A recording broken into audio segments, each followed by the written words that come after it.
നമസ്കാരം. ജനുവരി 5 മലപ്പുറം പെരിന്തൽമണ്ണയിലെ വീട്ടില് റിംഷാന എന്ന യുവതിയെ തൂങ്ങിയ നിലയിൽ കണ്ടെത്തി. ഈ സംഭവത്തിന് ശേഷം റിംഷാനയുടെ ഉമ്മയും ബാപ്പയും റിംഷാനയുടെ ഭർത്താവിനും ഭർത്താവിന്റെ വീട്ടുകാർക്കുമെതിരെ ആരോപണവുമായിട്ട് രംഗത്ത് വന്നു. ഇങ്ങനെ ആരോപണവുമായിട്ട് രംഗത്ത് വരാൻ വേണ്ടിയിട്ട് കൃത്യമായിട്ടുള്ള കാരണമുണ്ടായിരുന്നു. കല്യാണം കഴിപ്പിച്ച് ആ വീട്ടിലേക്ക് അയച്ച ആ ദിവസം മുതൽ റിംഷാനയ്ക്ക് സമാധാനവും സ്വസ്ഥതയും ഉണ്ടായിട്ടില്ല. എന്നും വഴക്കും പ്രശ്നങ്ങളും ഒക്കെ ആയിരുന്നു. ആദ്യമൊക്കെ റിംഷാന കൊണ്ടുവന്ന സ്വർണവും പണ്ടവും ഒക്കെ തികഞ്ഞില്ല, പോരാ, കുറഞ്ഞു പോയി എന്നൊക്കെ പറഞ്ഞിട്ടായിരുന്നു റിംഷാനയ്ക്ക് കുത്തുവാക്കുകൾ കേൾക്കേണ്ടി വന്നത്. അവിടുത്തെ പണി മുഴുവൻ റിംഷാനയും കൊണ്ടായിരുന്നു എടുപ്പിച്ചിരുന്നത്. അവിടെ യാതൊരു രീതിയിലുള്ള വിലയും വാക്കുകൾ സംസാരിക്കാൻ പോലുമുള്ള ഒരു ഇത് കൊടുത്തിരുന്നില്ല. അങ്ങനെ ഇരിക്കെയാണ് റിംഷാനയ്ക്ക് ആദ്യത്തെ കുട്ടി ഉണ്ടാകുന്നത്. ആദ്യം ജനിച്ചത് പെണ്ണായതോടു കൂടിയിട്ട് പ്രശ്നം അങ്ങ് വഷളാകാൻ തുടങ്ങി. ഈ പെണ്ണ് ജനിക്കാൻ കാരണം ആരാണ്?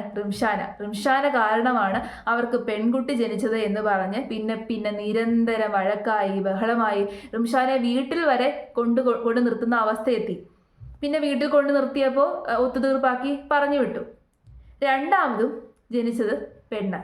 അതോടുകൂടി പിന്നെ ഞാൻ പറയണ്ടല്ലോ, പ്രശ്നം ഗുരുതരമായി, വഷളായി, ആകെ വിഷയമായി. എല്ലാ പ്രശ്നത്തിനും കാരണം, പെണ്ണുങ്ങൾ ജനിക്കാൻ കാരണവും റിംഷാനയാണ്.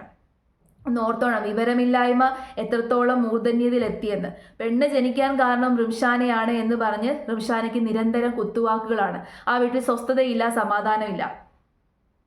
ഈ പറഞ്ഞ 2 പെൺകുട്ടികളുടെ അച്ഛൻ, റിംഷാനയുടെ ഭർത്താവ്, ആ കുട്ടികൾക്ക് ആഹാര സാധനങ്ങൾ പോലും വാങ്ങിച്ചു കൊടുക്കില്ലായിരുന്നു. അവർക്ക് ആവശ്യമുള്ള സാധനങ്ങൾ റിംഷാന കഷ്ടപ്പെട്ടിട്ടാണ് കൊണ്ടുണ്ടാക്കി കൊടുത്തിരുന്നത്. അപ്പൊ ഈ സാഹചര്യത്തിൽ ഒരിക്കലും മകൾ ഇങ്ങനെ ഒരു കാര്യം ചെയ്യില്ല. അപ്പൊ അതിന്റെ പുറകിൽ എന്തൊക്കെയോ ദുരൂഹതയുണ്ട്, എന്താണെന്ന് അന്വേഷിക്കണം എന്നൊക്കെ പറഞ്ഞിട്ടാണ് ഉമ്മയും ബാപ്പയും ഇപ്പം രംഗത്ത് വന്നേക്കുന്നത്. കുറച്ച് ദിവസങ്ങളായിട്ട് ആ ഉമ്മയും ബാപ്പയും മാധ്യമങ്ങളോടൊക്കെ സംസാരിക്കുന്നുണ്ട്. അന്നൊന്നും വലിയ വാർത്തയായില്ല, പക്ഷെ ഇപ്പൊ ചെറിയ രീതിയിൽ വാർത്തയാകുന്നുണ്ട്. അപ്പൊ ഏതായാലും റിംഷാനയുടെ ഉമ്മ സംസാരിക്കുന്ന ഒരു ഓഡിയോ ഉണ്ട്. ആ ഓഡിയോ ഒന്ന് ഞാൻ കേൾപ്പിച്ചു തരാം. രണ്ടാമത്തെ കുട്ടിയെ പെറ്റിച്ചപ്പോൾ ഓർക്ക് ആദ്യത്തെ പെൺകുട്ടിയല്ലേ, രണ്ടാമത്തെ പെൺകുട്ടിയായി. അപ്പോൾ ഓർക്ക് കുറച്ച് കുട്ടീനെ പ്രസവം കഴിഞ്ഞേക്ക് ഓപ്പറേഷൻ വാർഡിൽ തന്നെ 15 മാറ്റത്തിന് പണ്ടുണ്ടായിരുന്നു. അത് മേടിച്ച് തള്ള പോക്കറ്റിലിട്ട് കുട്ടി ഇത് പെൺകുട്ടിയാന്ന് തന്നെ ഒരട്ട് പറഞ്ഞു പോയി. പിന്നെ ഞാനും ഈ തന്തി മാത്രമേ ഉള്ളൂ. ഇതുപോലെ വിവരമില്ലാത്ത കുറെ ആണുങ്ങളും ആൺ വീട്ടുകാരും ഇന്നും നമ്മുടെ നാട്ടിലുണ്ട്. പണ്ടത്തെ കാലഘട്ടത്തിലെ ഒരു സ്ഥിരം പ്രശ്നമായിരുന്നു ഇത്. പെണ്ണ് ജനിച്ചു കഴിഞ്ഞാൽ പ്രശ്നം മുഴുവൻ പെണ്ണിന്റെ ഭാഗത്താണ്. പെണ്ണ് കാരണമാണ് പെണ്ണ് ജനിക്കുന്നത് എന്ന് പറഞ്ഞ് വലിയ പ്രശ്നങ്ങളും ഒക്കെ ഉണ്ടായിട്ടുണ്ടായിരുന്നു. ജനിക്കുന്ന പെൺകുട്ടികളെ പിന്നെ ഈ ഭൂമിയിൽ വെച്ചേക്കത്തില്ലായിരുന്നു. അങ്ങനത്തെ അവസ്ഥ വരെ നമ്മുടെ നാട്ടിലുണ്ടായിരുന്നു. അന്ന് പിന്നെ ആൾക്കാർക്ക് ഈ ബയോളജിയെക്കുറിച്ചും ഇത്തരത്തിലുള്ള കാര്യങ്ങളെക്കുറിച്ചും ഒന്നും വിവരമില്ല, അറിവില്ലാത്തത് കൊണ്ടാണ് അന്നത്തെ കാലത്ത് ആൾക്കാർ ആ രീതിയിൽ പെരുമാറിയിരുന്നത് എന്നെങ്കിലും പറയാം. ഇന്നത്തെ കാലത്തെ ആൾക്കാർക്കോ ഇത്രയും വിവരമുണ്ട്, അറിവുണ്ട്, പഠിപ്പുണ്ട്. സ്കൂളുകളിലൊക്കെ തന്നെ 9ാം സ്റ്റാൻഡേർഡ് തൊട്ട് ഈ കാര്യങ്ങളൊക്കെ തന്നെ പറഞ്ഞു കൊടുക്കുന്നുണ്ട്, പഠിപ്പിച്ചു കൊടുക്കുന്നുണ്ട്. എന്നിട്ട് പോലും ഈ വിവരമില്ലായ്മ വെച്ച് പുലർത്തുകയാണ്. എല്ലാ കുറ്റങ്ങളും എല്ലാ കഴിവുകളും പെണ്ണിന്റെ മുകളിലേക്ക് ചുമത്തും. അയാൾക്ക് അറിവില്ലാത്തത് കൊണ്ടാണെന്ന് എനിക്ക് തോന്നുന്നില്ല. ചിലപ്പോൾ അറിവില്ലായ്മ തന്നെ ആയിരിക്കും. കാരണം ഇതുപോലെ വിവരക്കേട് പ്രസംഗിക്കുന്ന കുറേ എണ്ണം ഇപ്പോഴും നമ്മുടെ നാട്ടിലുണ്ട്. ഒരു കമന്റ് ഞാൻ കാണിച്ചു തരാം. ഈ വാർത്തയുടെ അടിയിൽ വന്ന കമന്റാണ്: 2 പെൺകുട്ടികളുള്ള വീട്ടിൽ നിന്ന് കല്യാണം കഴിക്കാതിരുന്നാൽ മതിയെന്ന്. അതും ഇതും തമ്മിൽ എന്ത് ബന്ധം? ജനിക്കുന്ന ശിശുവിൻ്റെ ജെൻഡർ എന്ന് പറയുന്നത് അത് എൻ്റർലി മെയിൽ പേരൻറ്റിനെ ബേസ് ചെയ്തിരിക്കും, അച്ഛനെ ബേസ് ചെയ്തിരിക്കും. ഇത് വെറും ബേസിക് ആയിട്ടുള്ള ഐഡിയ ആണ്. എല്ലാ വ്യക്തികളും അറിഞ്ഞിരിക്കേണ്ട വെറും ബേസിക് ആയിട്ടുള്ള ഒരു ഐഡിയ ആണ് ഈ പറഞ്ഞത്. ഇതുപോലും അറിയത്തില്ല എന്ന് പറഞ്ഞു കഴിഞ്ഞാൽ 100% ലിറ്ററസി എന്ന് പറഞ്ഞ് നടന്നിട്ടൊരു കാര്യമില്ല. പിന്നെ മെയിൽ പേരൻറ്റിൻ്റെ ഫാമിലി ഹിസ്റ്ററിയും ചിലപ്പം അതിനകത്ത് ബാധകമാണ്. കുറേ കാര്യങ്ങളുണ്ട്, കുറേ റിസർച്ചും കുറേ കാര്യങ്ങളും ഒക്കെ ഈ കാര്യത്തെക്കുറിച്ചിട്ട് ഇപ്പോൾ നിലവിലുണ്ട്. ഇതൊക്കെ എടുത്തൊന്ന് വായിച്ച് നോക്കിക്കഴിഞ്ഞാൽ മനസ്സിലാകും. ക്രോമസോമൽ സ്ട്രക്ചർ എന്താണ്, ക്രോമസോം എങ്ങനെയാണ് കമ്പൈൻ ആകുന്നത്, അതിനെക്കുറിച്ചൊക്കെ നമുക്ക് മനസ്സിലാക്കാൻ പറ്റും. ഒരു ഹ്യൂമൻ ബോഡിയിൽ 46 ക്രോമസോമാണുള്ളത്. ഈ 46-ൽ 44 എണ്ണവും മെയിലിൻ്റെ ശരീരത്തും ഫീമെയിലിൻ്റെ ശരീരത്തും സിമിലർ ആണ്. പിന്നുള്ളത് 2 ക്രോമസോം. ആ ക്രോമസോമാണ് ഒരു വ്യക്തിയുടെ ജെൻഡറിനെ ഡിറ്റർമൈൻ ചെയ്യുന്നത്. ഫീമെയിലിന്റെ ശരീരത്ത് XX ക്രോമസോം, മെയിലിന്റെ ശരീരത്ത് XY ക്രോമസോം. ഫീമെയിൽ ബോഡിയിലെ എഗ്ഗ് മെയിൽ ബോഡിയിലെ സ്പേമുമായിട്ട് കമ്പൈൻ ചെയ്യുമ്പോഴാണ് എംബ്രിയോ ഫോം ചെയ്യുന്നതെന്നൊക്കെ നിങ്ങൾക്ക് അറിയാമല്ലോ.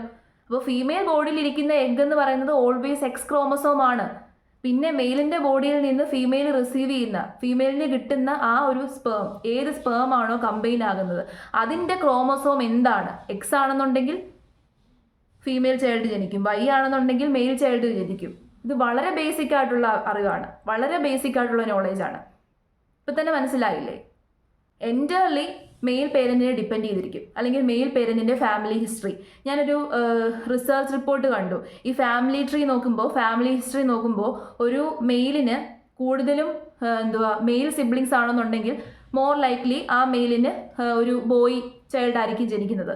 ഇനി ആ മെയിലിന് കൂടുതലും ഫീമെയിൽ സിബ്ലിങ്സ് ആണെന്നുണ്ടെങ്കിൽ ഒരു ഫീമെയിൽ ചൈൽഡ് ആയിരിക്കും ജനിക്കുന്നത്. അങ്ങനെ മെയിലിൻ്റെ ഫാമിലി ഹിസ്റ്ററിയും ഇതിനകത്ത് ബാധകമാണ്. പക്ഷെ ഫീമെയിലിൻ്റെ യാതൊരു രീതിയിലുള്ള കോൺട്രിബ്യൂഷനും ഇതിനകത്തില്ല. ഇത്രയെങ്കിലും അറിവില്ല എന്നുണ്ടെങ്കിൽ എന്തിനാ നീയൊക്കെ കല്യാണം കഴിക്കാൻ പോകുന്നത്? എല്ലാ പഴിയും എല്ലാ പ്രശ്നവും പെണ്ണുങ്ങളുടെ തലയിലേക്ക് അടിച്ചേൽപ്പിച്ച് പെണ്ണുങ്ങളാണ് എല്ലാ കഴിവുകളിനും കാരണം, പെണ്ണുങ്ങളാണ് എല്ലാത്തിനും കാരണം. ഇതുങ്ങൾക്ക് കല്യാണം കഴിക്കാൻ പെണ്ണ് വേണം, പക്ഷെ ഉണ്ടായിക്കൂടാ പെണ്ണ്. ഇനി വരാനിരിക്കുന്നൊരു കാലഘട്ടത്തിൽ ഇപ്പം നമ്മൾ നോക്കിക്കഴിഞ്ഞാൽ 50-50 ചാൻസ് ആണെന്നാണ് പറയുന്നത്. ഒരു മെയിൽ ചൈൽഡ് ഉണ്ടാവാനും ഫീമെയിൽ ചൈൽഡ് ഉണ്ടാവാനും 50-50 ചാൻസ് ആണെന്നാണ് പറയുന്നത്. ഇനി വരാനിരിക്കുന്ന ഫ്യൂച്ചറിൽ ഏറ്റവും കൂടുതൽ ഫീമെയിൽസ് ആയിരിക്കും ഇനി ജനിക്കാൻ പോകുന്നതെന്നാണ് പറയുന്നത്. കാരണം വൈക്രോമസോം ഡീജനറേറ്റ് ചെയ്തുകൊണ്ടിരിക്കുകയാണ്. ഈ ഭൂമിയിൽ നിന്ന് തന്നെ വൈക്രോമസോം ഇല്ലാതെയാകാനുള്ള സാധ്യത കൂടുതലാണെന്നാണ് പഠനങ്ങൾ പറയുന്നത്. ഏറ്റവും വലിയ ക്രോമസോം എന്ന് പറയുന്നത് എക്സ് ക്രോമസോം ആണ്. ഏറ്റവും കൂടുതൽ ജീൻസിനെ ഹോൾഡ് ചെയ്യുന്നത് എക്സ് ക്രോമസോം ആണ്. വൈ ക്രോമസോം വളരെ ചെറുതാണ്, അത് ഡീജനറേറ്റ് ആയിക്കൊണ്ടിരിക്കുകയാണ്. വൈ ക്രോമസോം ഒരുപാട് ജീൻസിനെ ലോസ് ആകുന്നു, അത് ഡീജനറേറ്റ് ആകുന്നു എന്ന് പറയുന്നു. അപ്പം ഇനിയുള്ള കാലഘട്ടത്തിൽ കൂടുതലും ഫീമെയിൽസ് ആയിരിക്കും ജനിക്കുന്നത്. ഇത്തരത്തിലുള്ള സാധാരണ ബേസിക് ആയിട്ടുള്ള കാര്യങ്ങൾ വായിക്കുകയും പഠിക്കുകയും ചെയ്യുക. അതൊരു മനുഷ്യന് ആവശ്യമായിട്ടുള്ള അറിവുകളാണ്, ആവശ്യമായിട്ടുള്ള നോളേജാണ്. ഇതൊന്നും അറിയാതെ ചുമ്മാ അങ്ങ് നടക്കുകയാണ്. ചുമ്മാ എല്ലാ പഴിയും പെണ്ണുങ്ങളുടെ തലയിലേക്ക് കെട്ടിവെച്ചിട്ട് അവരെ ഈ രീതിയിലേക്ക് നയിക്കുന്നു. അവരുടെ ജീവിതം നരകതുല്യമാക്കുന്നു. അവർക്കൊരു സ്വസ്ഥതയും സമാധാനവും കൊടുക്കുന്നില്ല. ഇതാണ് വിഷയം. ആ കുട്ടിക്ക്, ആ റിംഷാനയ്ക്ക് ആ വീട്ടിൽ യാതൊരു രീതിയിലുള്ള സമാധാനവും ഇല്ല എന്ന് അറിഞ്ഞിട്ടും പിന്നെ ആ വീട്ടിലേക്ക് തള്ളിവിട്ട പേരൻസും ഇതിനകത്തൊരു കാരണക്കാരാണ്. ഇപ്പം മകളുടെ ഇത് അന്വേഷിക്കുന്നു പറയുന്നുണ്ടെങ്കിലും ഇവർക്ക് നേരത്തെ അറിയാമായിരുന്നു. ഇത്രയും വർഷങ്ങളായിട്ട് അവിടെ നേരിടുന്ന പ്രശ്നങ്ങളെല്ലാം ഇവർക്ക് അറിയാമായിരുന്നു. പിന്നെ എന്തുകൊണ്ട് ആ ബന്ധം അവസാനിപ്പിക്കാൻ മകളോട് പറയില്ല? അന്നേരം നാണക്കേടാണല്ലോ, അഭിമാനമാണല്ലോ. അഭിമാനം ഓർത്ത് പിന്നെ ആ വീട്ടിലേക്ക് തന്നെ തള്ളിവിടും. കഷ്ടപ്പാടാണെങ്കിൽ സഹിക്കുക, നീ സഹിച്ചേ പറ്റത്തുള്ളൂ, ഇല്ലെങ്കിൽ നാട്ടുകാരെന്തു പറയും, വീട്ടുകാരെന്തു പറയും? ഇതൊക്കെ ഓർത്ത്, ഈ നാണക്കേട് ഓർത്ത് പിന്നെ അതിനകത്തേക്ക് തള്ളിവിടും. അവസാനം ആ പെൺകുട്ടികൾ, ആ സ്ത്രീകൾ ഇങ്ങനെ എന്തെങ്കിലും കടുങ്കൈ ചെയ്തു കഴിഞ്ഞാൽ ഇതുപോലെ ആരോപണവുമായിട്ട് രംഗത്ത് വരും. ആരോപണം ഉന്നയിക്കാൻ പോലും മാതാപിതാക്കൾക്ക് അർഹതയില്ല. അതാണ് സത്യം. ഇപ്പം ഈ കേസിൽ ഇത് അന്വേഷിക്കണം. ഇതൊന്നും അന്വേഷിക്കത്തില്ല. പരാതി കൊണ്ട് കൊടുത്താലും പോലീസുകാർ അന്വേഷിക്കത്തില്ല. ആരും വലിയ കാര്യമാക്കത്തില്ല. ഇപ്പം ഇതൊക്കെ സർവ്വസാധാരണമായിട്ടുള്ള കാര്യമാണല്ലോ. പെണ്ണുങ്ങളുടെ ജീവൻ ഇവിടെ യാതൊരു രീതിയിലുള്ള വിലയുമില്ല. അതുകൊണ്ട് തന്നെ അന്വേഷിക്കത്തില്ല. അപ്പം ഇത്തരം കേസുകൾ അന്വേഷിക്കണം. അതിൻ്റെ പുറകിൽ എന്തെങ്കിലും ദുരൂഹതയുണ്ടോ? ഇത് സ്വയം ചെയ്തതാണെങ്കിലും അല്ലെങ്കിലും ശിക്ഷ വാങ്ങിച്ചു കൊടുക്കേണ്ട ഒരു സംഭവമാണ്. എന്നിട്ടും ശിക്ഷ വാങ്ങിച്ചു കൊടുക്കാൻ നമ്മുടെ നാട്ടിലെ നിയമത്തിന് സാധിക്കുന്നില്ല.